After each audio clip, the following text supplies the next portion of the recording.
Hey everyone, welcome back to my channel.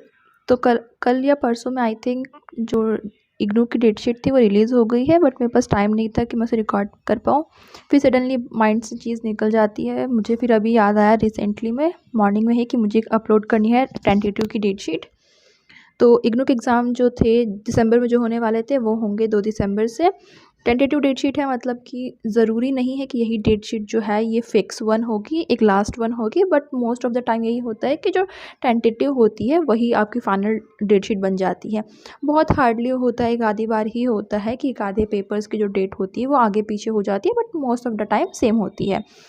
तो वो देखना है आपको। अगर आपने अभी तक कुछ भी स्टार्ट नहीं किया है पढ़ाई में तो भी कोई प्रॉब्लम नहीं है, बिकॉज़ यू हैव अभी तो आधा अक्टूबर एंड देन नवंबर, आपके पास 1.5 मंथ का टाइम है। नियरली 45 डेज़ के अराउंड का टाइम है, तो आप उसे ईज़िली प्रिपेयर कर सकते हैं। उसमें कोई भी इशू नहीं होगा, कोई प्रॉब्लम नहीं होगी।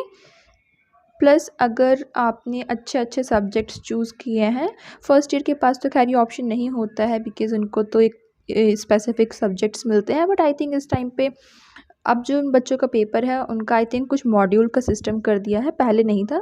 मैं उसे भी चेक करके एक वीडियो बनाती हूँ कि कौन कौन से मॉड्यूल्स हैं या फिर जो भी चीज़ें हैं, क्योंकि मॉड्यूल के बेसिस पे आई थिंक अभी तक मैंने नहीं देखा, मेरे पास कोई कमेंट नहीं आया कि उनके जो पेपर है मॉड्यूल के बेसिस पे होते हैं। पर अब क्या बंच ऑफ पेपर्स इन्होंने एक में डाल दिए, एक में 3 पेपर 4 पेपर इस तरीके से। तो वो तो थी बात की बातें। तो आपकी टेंटेटिव डेट शीट आपको स्क्रीन पे मिल जाएगी। 1 से 19 तक के जितने भी एमईजीज़ हैं उनकी डेट आपको मैंने यहाँ पे लिख दी है। 1 का 2 दिसंबर को होगा, फिर एमईजी 2 का 9 को है, एमईजी 3 का 13 को है, 4 का 15 को है।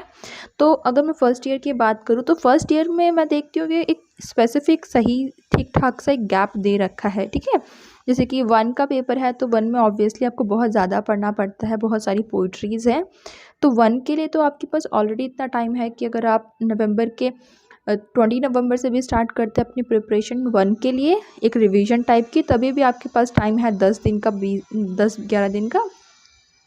एमईजी 2 जो कि इतनी हार्ड एंड फास्ट नहीं है, रॉकेट साइंस नहीं है, बट स्टिल आपके पास उसमें भी 6-7 डेज़ का एक टाइम पीरियड है। एक अच्छा टाइम पीरियड आपको मिल रखा है इस बार, बाकी टाइम ऐसा नहीं होता था कि इतना गैप मिल जाए।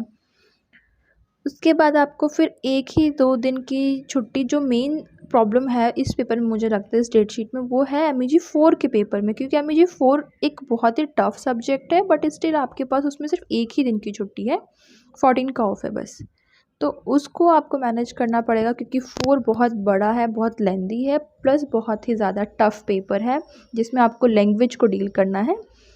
तो इसको मैं बोलूँगी कि एमईजी 4 का जो पेपर है उसे आप अभी से स्टार्ट करना शुरू कर दीजिए, क्योंकि बहुत लंबा पेपर है और बहुत ही हार्ड है। आपके पास उसमें गैप भी नहीं है। 1 दिन का टाइम तो सिर्फ रिवीजन में निकल जाता है कि कौन-कौन से पॉइंट्स आपने मार्क कर रखे हैं और आप उनको दोबारा से एक बार रिवाइज़ कर रहे हैं, जस्ट गो थ्रू कर रहे हैं। उसको छोड़ के सेकंड ईयर के पेपर बैक टू बैक हो रहे हैं, पर उसमें तो आपके पास एक चॉइस होती है। तो ये डिपेंड करता है कि आपने कौन-कौन से पेपर्स को चूज़ किया। जैसे 5 तो आई थिंक मैंडेटरी था पहले, अब का पता नहीं। तो एमईजी 5 के बाद आपके पास 7 है। जिसने 6 नहीं लिया, 6 बहुत कम बच्चे प्रेफ़र करते हैं क्योंकि उसका सिलेबस बहुत ही अजीब है। उसमें मटेरियल नहीं मिलता है। मेन बात प्रॉब्लम यही है कि उसमें मटेरियल ही नहीं मिलता है। गूगल पे आप गूगल करते रहो, आपको मिलेगा ही नहीं। पोएट्री नहीं मिलेगी, नॉवेल्स नहीं मिल रही है, तो आप उसको किस तरीके से पढ़ोगे? या तो उनका स्टडी मटेरियल खरीदो, उससे पढ़ो। तो 7 मैक्सिमम बच्चों के पास है, तो 7 में आपके पास है 2-3 छुट्टियाँ। उसके बाद 9 भी पेपर जो है वो बहुत ही टफ़ है। टफ़ नहीं बोलूँगी, पर उसमें मटेरियल नहीं है। टफ़ का मतलब कुछ भी नहीं होता है। अगर आपके पास अवेलेबल है मटेरियल देन ऑब्वियसली वो टफ़ नहीं है, लेकिन 9 में इतना मटेरियल, 6 में इतना मटेरियल नहीं है। और इसीलिए आपने देखा होगा कि यूट्यूब पे इस पे ज़्यादा वीडियोज़ भी नहीं है। क्यों नहीं? क्योंकि हमें भी तो कहीं से पढ़ना पड़ेगा ना पहले। ऐसा नहीं है कि हमारे पास सारी चीज़ें माइंड में हैं, तो उसको स्क्रॉल करते रहो, कुछ मिलता ही नहीं है गूगल पे कि आप उसको अच्छे से पढ़ के उसे इलैबोरेट कर सको।